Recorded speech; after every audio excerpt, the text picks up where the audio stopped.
let's go first of all, Matt. I want to get your thoughts going into this draft. You know this, I've told you. Universally in the NFL, it was believed there were two guys that were dudes, and that was Will Anderson and Tyree Wilson. I would have, and I want to make this clear because I'm going to be fair. If it would have been my pick, I would have taken Will Anderson. But even though Will Anderson now is farther along than Tyree, Tyree is still infinitely farther along than anyone else.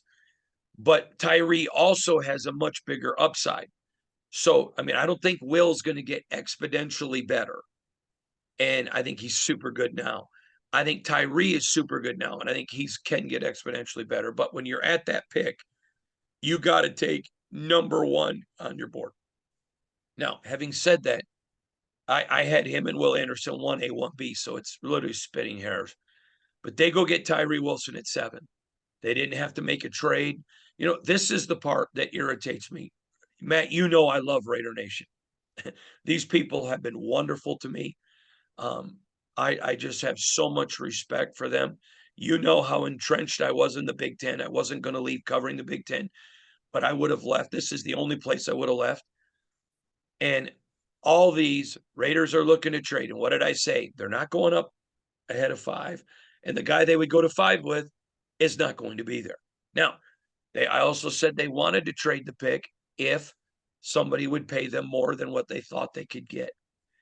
If Tyree wouldn't have been there, the Raiders would have traded 7.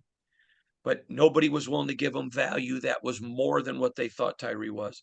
I thought this was a great pick. I thought it was a phenomenal pick.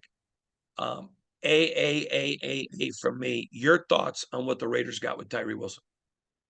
Well, we talked for months about how if they held on to that pick at 7, they were going best defensive player available. They were looking for a high impact defensive player.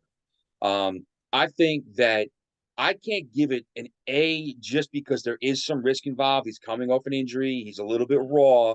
There's some things you have to develop there. So I can't say a full A yet, but I think it's a solid, B plus pick. I think him because of what he brings to the table. And when I looked at it like this, there were three guys there, knowing what we know about the Raiders, what their needs and their strategy. There were three guys there that they could have taken that would have made sense to me. One was Tyree Wilson. One would have been Jalen Carter, and we know about some of the issues that Jalen Carter may have had that dropped him on teams' boards. The other one we talked about Christian Gonzalez, if they wanted to go for a cornerback. So those are the three guys they could have taken there that would have made sense. And I think when you look at what Tyree Wilson is, he has the highest potential to be a stud out of those guys. You line him up across from Max Crosby, who's an All-Pro. I think that there's a lot, as long as he's healthy, as long as that foot is good to go, he'll have a big potential big impact almost from the start there. I can't, like I said, can't give it an A just yet because he's a little bit raw. There are some questions about the health of that foot that he broke, but I think it's a good pick overall.